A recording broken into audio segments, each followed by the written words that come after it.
Hello दोस्तों, welcome back to the channel. आज हम बात करने वाले हैं चेक्स के बारे में। ये एक ऐसा वेपन है जो आपको बहुत ट्रबल में डाल सकता है if not done right.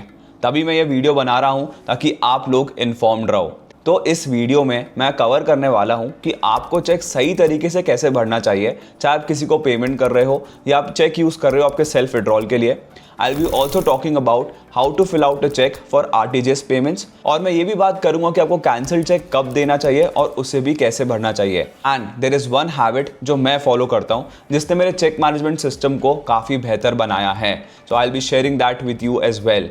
So stay tuned and let's start the video. सबसे पहले तो आपको पता होना चाहिए section 138 of the negotiable instrument act 1881 के बारे में, जो बात करता है offences related to dishonouring of cheque due to insufficient funds.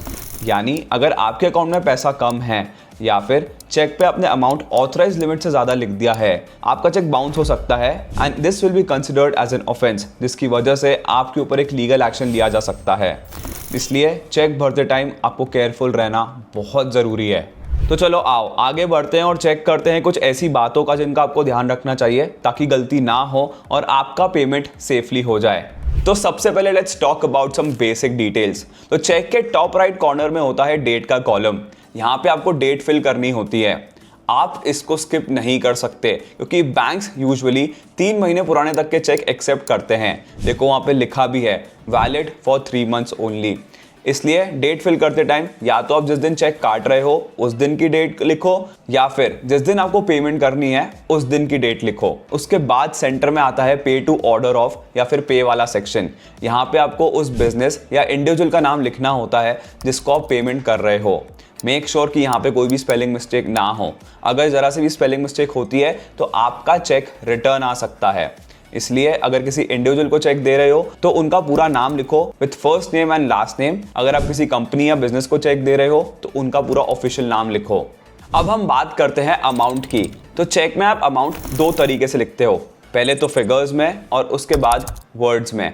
इस बॉक्स में आपको अमाउंट नंबर्स में लिखना होता है। यूजुअली तो यहाँ पे रुपी का साइन होता है, बट अगर नहीं है तो इट इज़ एडवाइजेबल कि आप अमाउंट लिखने से पहले रुपी का साइन लगा दीजिए। और अमाउंट लिखने के बाद आपको एक छोटा सा डैश, हाइफन या फिर स्लैश और डैश लगाना ज़रूरी है ताकि आगे और कोई अमाउंट ऐड ना कर सके। और फिर इसी अमाउंट को आपको यहाँ पे वर्ड्स में लिखना होता है। मेक श्योर कि यहाँ पे भी स्पेलिंग मिस्टेक ना हो। फॉर एग्जाम्पल, अगर हम 1000 रुपीज़ का चेक काट रहे हैं तो you are suppose to write 1000 rupees only. बहुत लोग ये वर्ड ओनली मिस कर देते हैं, बट इट इज़ इम्पॉर्टेंट कि आप ये वर्ड ओनली लिखो ताकि इसके आगे और कोई अमाउंट ऐड ना कर पाए।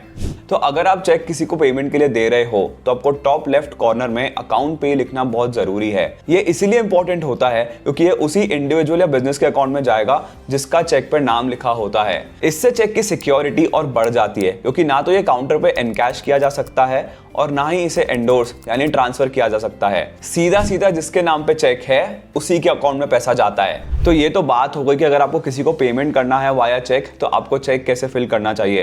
प्लीज़ मेक श्योर कि आप कहीं पे भी स्पेलिंग मिस्टेक ना करो या फिर ओवर राइटिंग ना करो। यूजुअली होता क्या है कि जब हम चेक को फिल आउट करते हैं तब हमें ऐसा लगता है कि कोई वर्ड या कैरेक्टर सही से दिख नहीं रहा, इसलिए हम उस पर वापस से पेन चला देते हैं just to make things clear. But ये ओवर राइटिंग मानी जाती है और इससे आपका चेक रिजेक्ट हो सकता है। सो प्लीज़ मेक श्योर कि जब आप चेक भर रहे हो तो आप प्रॉपर नाम, स्पेलिंग सब कुछ चेक करके भरो ताकि ओवर राइटिंग का चांस ना आए और आपका एक चेक वेस्ट ना हो। चलो आगे बढ़ते हैं और बात करते हैं कि अगर आपको कैश निकालना है तो फिर चेक को कैसे भरा जाए। देखो कुछ टाइम पहले तक डेबिट कार्ड्स का इतना चलन नहीं था। लोग चेक्स यूज करते थे बैंक से अगर कैश निकालना होता था तो, लेकिन आज डेबिट कार्ड है, हम नेट बैंकिंग से, UPI से सबसे कैश निकाल सकते हैं। मैंने इस पे एक वीडियो भी बनाया है जिसकी लिंक मैं यहाँ पे दे रहा हूँ, you can go and check it out. Anyway, moving forward, कुछ लोग आज भी बैंक जाते हैं चेक लेकर to withdraw cash. For example my housemate, उनके पास कोई डेबिट कार्ड नहीं है, वो आज भी चेक का इस्तेमाल करती है अगर उनको बैंक से कैश निकालना होता है तो चलो समझते हैं कि कैश विड्रॉल के लिए आपको चेक को कैसे भरना चाहिए। तो चेक से कैश निकालने के लिए पे वाले सेक्शन में आपको लिखना है टू सेल्फ। कुछ बैंक्स यहाँ पे ब्योरर लिखना भी अलाउ करते हैं, बट टू सेल्फ लिखना इज अ सेफर ऑप्शन क्योंकि जब आप टू सेल्फ लिखते हो तो बैंक अकाउंट होल्डर को ही पैसा देता है, बट अगर ब्योरर लिखा हुआ है तो पैसा किसी को भी मिल सकता है। इसको आप एग्जाम्पल से समझो। आपने चेक पे बियरर लिखा और आप घर से बैंक गए पैसे विड्रॉ करने के लिए, बट बीच में अगर आपका चेक गुम गया और जिसको मिला वो बैंक जाके उसको विड्रॉ कर सकता है, तो इस केस में तो आपका लॉस हो जाएगा। That is why it is always advisable कि अगर आपको चेक से कैश विड्रॉ करना है खुद के लिए तो आप हमेशा टू सेल्फ लिखो। अब आपको दिमाग में क्वेश्चन आ रहा होगा कि अगर मैं चेक पे टू सेल्फ लिख के जाऊंगा तो बैंक वाले को कैसे पता कि जिसकी चेक पे साइन है वो मैं ही हूं।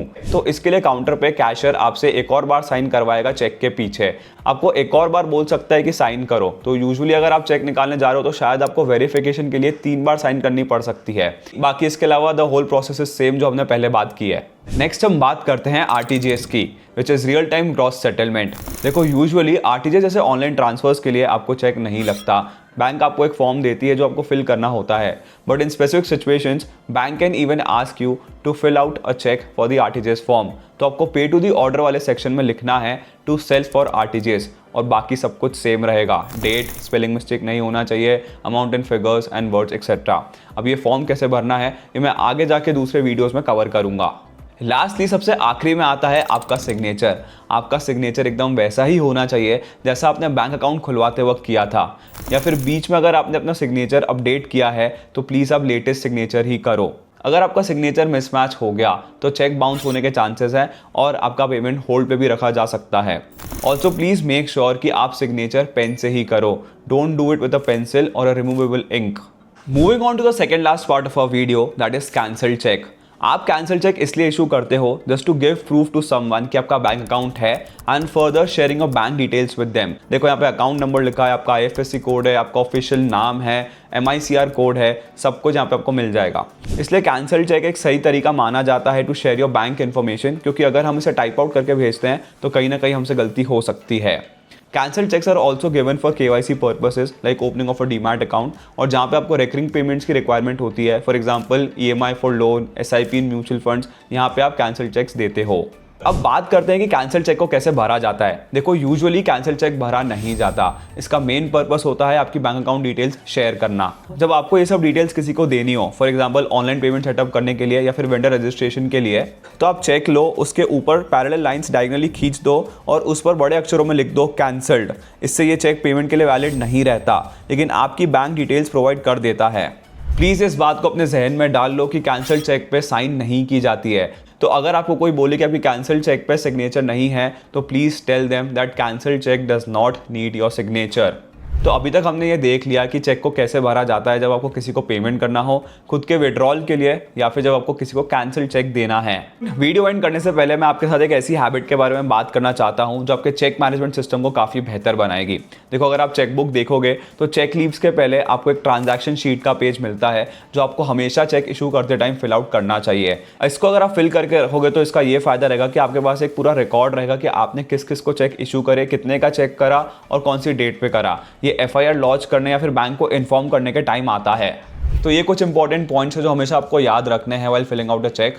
प्लीज़ इसे केयरफुली भरो, स्पेलिंग मिस्टेक्स अवॉइड करो, चेक में ब्लैंक स्पेसेस मत छोड़ना क्योंकि इसे और कोई फिल आउट कर सकता है। और अगर चेक में कुछ गलती हो जाए और ओवरराइटिंग की नौबत आए तो प्लीज़ उस चेक को फाड़ दो and fill out a new cheque. I hope this video was of great help to you. If you have any doubts, हमारा कमेंट सेक्शन ओपन है, और अगर आपको वीडियो अच्छा लगा हो तो प्लीज़ इसे शेयर करना मत भूलना and please subscribe to our channel for more informative videos like this. मैं आपसे मिलूंगा नेक्स्ट वीडियो में, तब तक के लिए tata bye bye, take care.